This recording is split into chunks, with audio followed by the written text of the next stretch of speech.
Hello everyone. তো আজকের ভিডিওতে আমরা দেখব ডার্ট অ্যানোনিমাস ফাংশন সম্পর্কে। আমরা নর্মাল যে সমস্ত ফাংশনগুলো হয় ডার্টের ক্ষেত্রে সেগুলো আমরা তো জানি না। কিন্তু তার সাথে সাথে যে একটা অ্যানোনিমাস ফাংশন হয়, অর্থাৎ সেই ফাংশনের কোনো নেম হয় না, ঠিক আছে? তো সেটা কীভাবে ডিফাইন করা হয় ডার্ট প্রোগ্রামিং ল্যাঙ্গুয়েজের মধ্যে, সেটা আজকে আমরা জানবো। তো গিকস ফর গিকসের ওয়েবসাইটে আসার পর আমরা দেখতে পাচ্ছি এখানে an anonymous function in Dart is like a name function, but they do not have names associated with it. An anonymous function can have 0 or more parameters with optional type annotations. An anonymous function consists of self-contained blocks of code and that can be passed around in our code. ঠিক আছে, as a function parameters. Syntax যদি দেখি না, কোনো নাম নেই anonymous ফাংশানে, শুধুমাত্র একটা প্যারামিটার পাস হচ্ছে এবং তারপরে কিছু স্টেটমেন্ট যদি দেওয়ার হয় তো আমরা দিচ্ছি। ঠিক আছে, এবার যদি আমি ডার্ট প্যাডে যাই, এখানে যদি আমি কিছু অ্যানোনিমাস ফাংশন ক্রিয়েট করি, কীভাবে ক্রিয়েট করব না, ভয়েড মেন, আমরা যেমন মেন ফাংশন স্টার্ট করি, মেন ফাংশন স্টার্ট করার পর ভয়েড মেন। এবার এখানে তোমরা সিনট্যাক্সটা দেখে দেখে আমি করার চেষ্টা করব। First of all parameter list, ঠিক আছে? তো একটা প্যারামিটার দিই, ঠিক আছে? তো ওকে, প্যারামিটার দিতে হবে এখানে কিছু না কিছু। আমি একটা স্ট্রিং প্যারামিটার নিচ্ছি নেম, ঠিক আছে?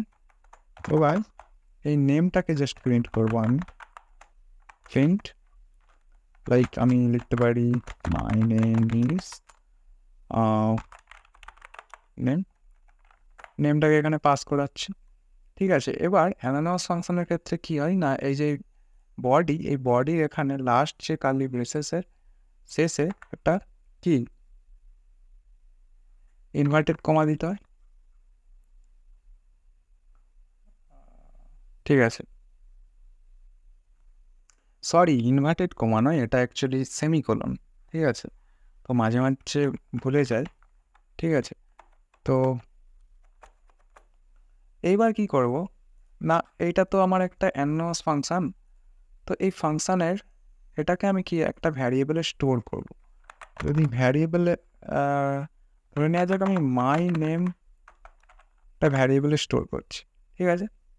এবার একইভাবে আমি এই ভ্যার কিওয়ার্ড ইউজ না করে ডার্টের ক্ষেত্রে একটা ফাংশন কিওয়ার্ড হয়, সেটা কাজে লাগিয়ে আমি অ্যানোনিমাস ফাংশন ক্রিয়েট করার চেষ্টা করব। ফাংশন বলে একটা কিওয়ার্ড হয়, ঠিক আছে? এখানে আমি জাস্ট কী করব, মাই রোল বলে একটা ভ্যারিয়েবল ক্রিয়েট করলাম। ভ্যারিয়েবল ক্রিয়েট করার পর, ঠিক আছে, এখানে আমি প্যারামিটারে কি পাস করব না, আমি রোল পাস করব, ঠিক আছে? কিবার রোলটা কি, এবার এইখানে একটা দিলাম, দেওয়ার পর আমি প্রিন্ট করব রোলটাকে আমার, ঠিক আছে? তো মাই রোল ইজ, ঠিক আছে? তো আরও ডাবল, ওকে। এইবার কি করব না, এই প্যারামিটারে আমি নামটাকে পাস করাবো এখান থেকে এই ভ্যারিয়েবল দুটোকে ইউজ করে, ঠিক আছে? First variable name my name, control C control P, ঠিক আছে? মাই নেমে আমি কি পাস করাবো না, আমার নাম রাহুল পাস করিয়ে দিলাম। অ্যান্ড দেন এখানে আমি পাস করাবো মাই রোলটাকে, লাইক 20 পাস করেছি। এবার যদি আমি এখানে রান করি তাহলে কি আসে দেখা যাক।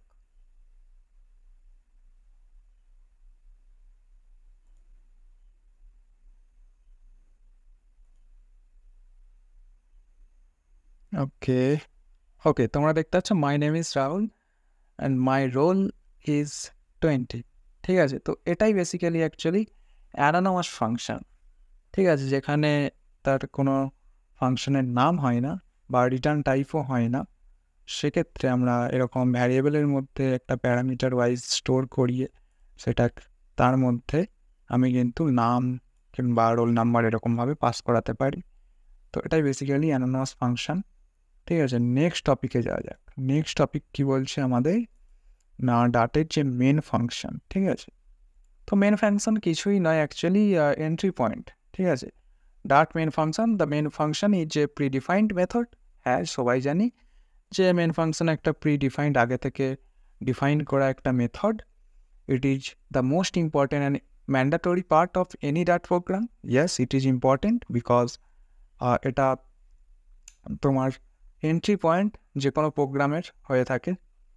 ঠিক আছে, তো মেন ফাংশন এন্ট্রি পয়েন্ট, এটা না থাকলে প্রোগ্রাম রানই হবে না। Any dot script require the main method for its execution. This method acts as the entry point for any dot application. It is responsible for executing all library functions, user-defined statement and user-defined function. ঠিক আছে, the main function can be further হ্যাঁ ওগুলোই লেখা রয়েছে actually, যে main function এটাই, print main is a entry point. এই তো তোমরা এখানেই দেখতে পাচ্ছ যে এটাই অ্যাকচুয়ালি মেন ফাংশনটাতে, এটাতে বোঝানোর কিছু তেমন নেই। নেক্সট যে টপিকটা রয়েছে সেটা হচ্ছে কিছু কমন কালেকশন মেথড রয়েছে। ঠিক আছে, list, set and map share common functionality found in many collections. Some of this common functionality is defined by the iterable class which list and set implement. প্রথমত is empty or is not empty বলে একটা function রয়েছে। ঠিক আছে, তো এখানে তোমরা দেখতে পাচ্ছ যে একটা কপিজ বলে এমটি লিস্ট রয়েছে প্রথমত। ঠিক আছে, আর একটা টিজ বলে একটা কয়েকটা লিস্ট রয়েছে টি এর ক্যাটাগরি। ঠিক আছে, তো প্রিন্ট করছে এখানে যে coffees dot is empty, coffees dot is empty and teas dot is not empty, দুটো ক্ষেত্রেই কিন্তু ট্রু আসবে, কেননা coffees is empty, yes coffee list empty, আর teas dot is not empty, হ্যাঁ টিজ কিন্তু চায়ের যে লিস্ট রয়েছে সেটা কিন্তু এমটি নয়, তার জন্য দুটো ক্ষেত্রে এখানে আউটপুট আমার ট্রু দেখাচ্ছে। নেক্সট যেটা ফর ইচের ক্ষেত্রে কি না হয়, না to apply a function to each item in a list set or map you can use for each. তোমরা দেখতে পাচ্ছ যে লাউড টিজ বলে একটা এখানে ভ্যারিয়েবল ক্রিয়েট করা হচ্ছে, আর টিজের যে একটা লিস্ট রয়েছে টিজের, তো টিজ ডট ম্যাপ করছে অ্যান্ড টি বলে একটা ভ্যারিয়েবল এখানে ক্রিয়েট করা হচ্ছে and T dot to upper case বলে একটা ফাংশন লাগানো হচ্ছে এখানে। সেক্ষেত্রে লিস্টের সমস্ত আইটেমগুলোর যে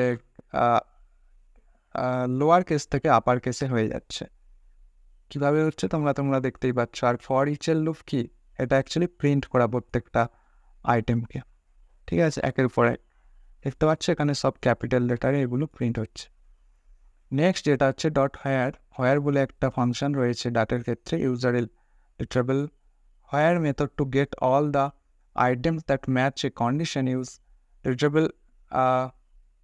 iterable any and every methods to check whether some or all item match a condition. তোমরা দেখতেই পাচ্ছ এখানে যে একটা মেন ফাংশন এখানে ক্রিয়েট করা হচ্ছে, যেখানে টিজ বলে একটা লিস্ট রয়েছে, আর এখানে কি করা হচ্ছে দেখো না, ইজ ডিক্যাফিনেটেড অর্থাৎ ক্যাফিন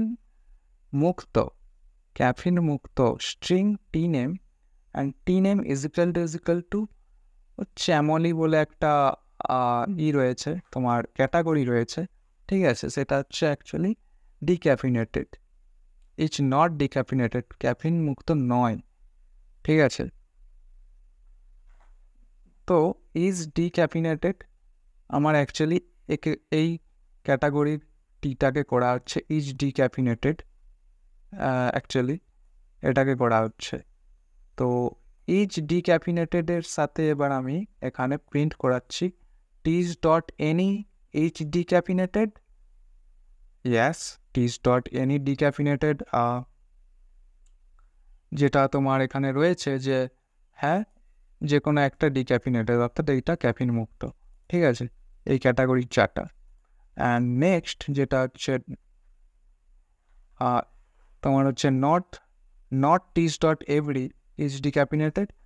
হ্যাঁ এটাও সত্য, কারণ সব কোটা বা সব যে ক্যাটাগরির টি সেগুলো সবকটি ডিক্যাফিনেটেড নয়, সেই জন্য এটা .every দিয়ে এখানে কম্পেয়ার করা হচ্ছে এবং তার আগে এখানে টিজের আগে নট সাইন দেওয়া হচ্ছে। তো এই জন্য এটা ট্রু আসছে সব ক্ষেত্রে, ঠিক আছে। তো আশা করি বোঝা গেছে এই টপিকগুলো, ঠিক আছে। তো এগুলো তোমরা আস্তে আস্তে যত প্র্যাকটিস করবে তত ইজিলি বুঝতে পারবে অ্যাকচুয়াল ব্যাপারটা কি হচ্ছে, ঠিক আছে। তো নেক্সট ভিডিওতে আমরা কি আনবো না, নেক্সট ভিডিওতে আসবে আমাদের সবথেকে গুরুত্বপূর্ণ টপিক আমাদের প্লে লিস্টে, সেটা হচ্ছে অবজেক্ট ওরিয়েন্টেড প্রোগ্রামিং, ঠিক আছে। তো অবজেক্ট ওরিয়েন্টেড প্রোগ্রামিংটা খুব ভালোভাবে আমি বোঝানোর চেষ্টা করব, তোমরা একটু মন দিয়ে সেটা বোঝার চেষ্টা করবে, ঠিক আছে। তো আজকের জন্য এতটাই, দেখা হচ্ছে নেক্সট ভিডিওতে। Good bye.